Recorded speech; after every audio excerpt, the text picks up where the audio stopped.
हरे Krishna, Radhe Radhe. So friends, हमेशा की तरह कमेंट बॉक्स में ज़रूर राधे राधे लिखे लिखे।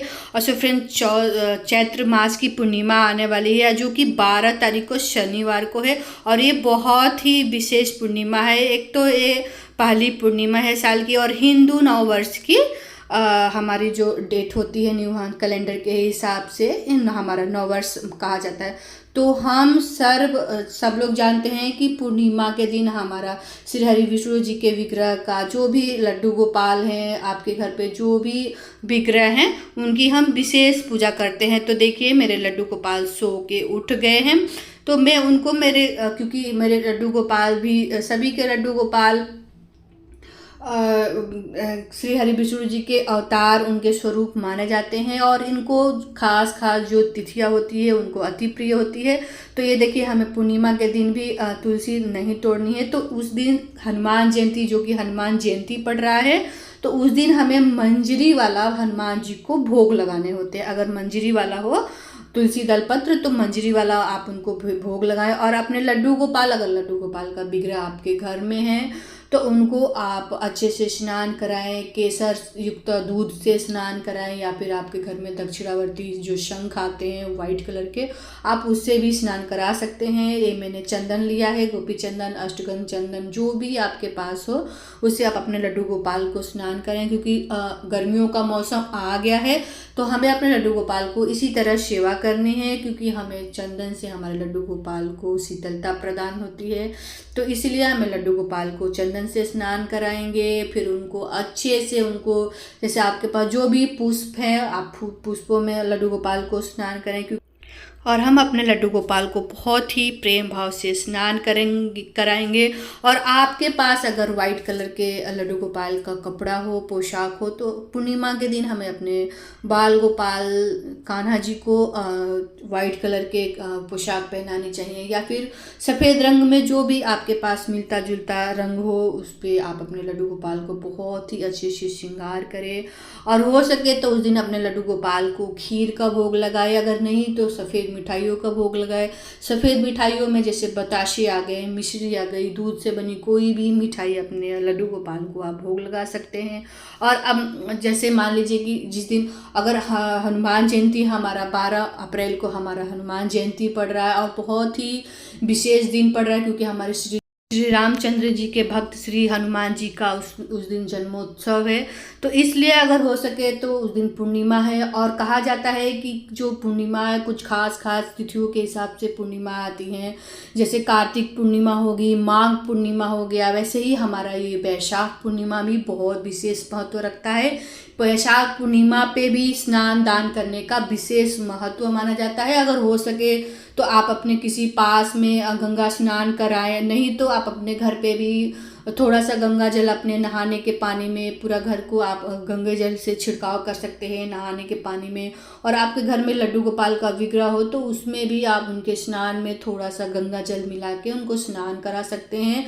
और आपको पता ही है कि पूर्णिमा पे दीपदान का भी विशेष महत्व होता है। जैसे हमारा कार्तिक और माघ महीने का पावन महीना माना जाता है, वैसे ही हमारा ये जो वैशाख का महीना है, इसको भी हिंदू पंचांग के अनुसार बहुत ही पावन महीना माना गया है। स्नान दान करने का विशेष महत्व माना गया। उस दिन अगर उस दिन तो जन्मोत्सव में हो सकता है, तो अगर शनिवार पड़ रहा है तो उस दिन पीपल और बरगद की पूजा भी होती है। और कहा जाता है कि आजकल अनाज में कोई दान नहीं ले रहा है, तो आप उसकी जगह पे किसी मंदिर में जाके पैसे भी दान करके आ सकते हैं। क्योंकि दान का विशेष महत्व माना जाता है। और उस दिन हो सके तो अगर आपका सामर्थ्य है तो घर पे उस दिन बहुत जगह पे उस दिन सत्यनारायण भगवान की कथा होती है, हवन होते हैं, उनकी पूजा की जाती है, हनुमान जयंती मनाई जाती है। तो हमारा ये पावन पर्व बहुत ही, एक तो पूर्णिमा पड़ रहा है, ऊपर से शनिवार का दिन पड़ रहा है, फिर भी उसके ऊपर हनुमान जयंती पड़ रही है। तो ये हमारा जो बहुत ही पावन हमारा दिन हो गया है शनिवार का दिन। तो जैसे माना जाता है कि शनिवार वाले दिन आप अपने, अगर आपके पास विग्रह हनुमान जी को, हनुमान जी की पूजा कैसे करें, क्या ना करें, तो हो सके तो हनुमान जी का अगर आपके पास विग्रह हो या फिर उनकी मूर्ति हो, तो अगर मूर्ति आपके पास जैसे पीतल की मूर्ति हो गई या फिर किसी भी धातु की आपके पास हनुमान जी की मूर्ति हो गई, तो सबसे सुबह आप उस दिन अगर व्रत रख रहे हो तो व्रत, अगर आप पहली बार व्रत रख रहे हो तो इस महीने से हमें पहली बार, क्योंकि हमारा खरमास का महीना चल रहा है तो इसमें हमें पहली बार व्रत नहीं करने होते हैं। अगर आप व्रत करना चाहते हैं तो जैसे कार्तिक पूर्णिमा हो गया, माघ पूर्णिमा हो गया, बहुत सारी ऐसी विशेष पूर्णिमाएं आती हैं, उसमें हम अपने आपको व्रत रखना हो तो रख सकते हैं, क्योंकि इस महीने में हमें पहली बार व्रत नहीं। अगर आपके यहाँ होता होगा व्रत तो आप देख लीजिएगा कि क्या करना है। बाकी इस वैशाख के महीने की पूर्णिमा हमें पहली बार व्रत नहीं करना होता है, तो उस दिन आप शुद्ध सात्विक भोजन भी खा सकते हैं, या फिर आप चाहें तो मांस मदिरा का त्याग करें। और एक तरह से ये हमारा एक, जिस दिन अगर व्रत नहीं भी कर रहे हो तो आप इन सब चीज़ों का त्याग करके भी भगवान का आशीर्वाद उतना ही फल मिलेगा जितना हमें व्रत में फल मिलता है। आप अपने आपके पास हनुमान जी की विग्रह हो, मूर्ति हो, तो आप अपने घर पे एक चौकी लगा लें या फिर मंदिर में ही उनका विग्रह को विराजमान करके उनके ऊपर थोड़ा सा कलावा का हम पूजा चढ़ाएंगे, थोड़ा सा आचमन करेंगे। उसके बाद आपके पास भोग बना सकते हैं तो भोग बनाइए। उनकी सारी जो भुई भोग होंगे उसमें हमें मंजरी, तुलसी दलपत्र जरूर मिलाना है, क्योंकि हनुमान जी को भी तुलसी दलपत्र अति प्रिय है। उसकी एक अलग कहानी है कि हनुमान जी को तुलसी दलपत्र क्यों, क्योंकि एक कहा जाता है कि हमारे श्री हरि विष्णु जी को, हमारे बाल गोपाल स्वरूप को, हनुमान जी को बहुत ही ऐसे भोग होते हैं भगवान जी को जिसमें हमें तुलसी दलपत्र की आवश्यकता होती है। तो हो सके तो आप एक दिन पहले ही तुलसी दलपत्र तोड़ ले। इस तरह आप अपने लड्डू को हनुमान जी को विराजमान करके उनकी अच्छे से पीले पुष्प उनको अर्पित करें, उनको भोग चढ़ाएं, उनकी आरती करें। हनुमान जी की हनुमान चालीसा कर सकते हैं आप। उस दिन अपने भोग प्रसाद चढ़ा सकते हैं, जो भी भोग प्रसाद आप चढ़ाएं तो आप उसको खा सकते हैं। तो ऐसे ही हम हनुमान जयंती की पूजा करेंगे। और ये देखिए मेरे लड्डू गोपाल अच्छे से रेडी हो गए हैं। आप प्लीज़ कमेंट करके बताइएगा कि मेरे बाल गोपाल कैसे हैं, क्योंकि गर्मियों का सीजन चल रहा है, मौसम आ गया है, तो हम अपने लड्डू गोपाल को कॉटन की ड्रेस पहनाएंगे। तो अब बात करते हैं कि और हमें इस दिन दीप दान भी करना होता है। जैसे मान लीजिए कि इस दिन अगर चाहे तो आप तुलसी जी की भी पूजा कर सकते हैं, क्योंकि अच्छा दिन आया है, हमारी पूर्णिमा पे तुलसी जी की पूजा की जा सकती है। हो सके तो आप जैसे शरद पूर्णिमा होती है वैसे ही विशेष पूजा की जाती है, अपने विग्रह पे अपने लड्डू गोपाल की भी पूजा कर सकते हैं उस दिन।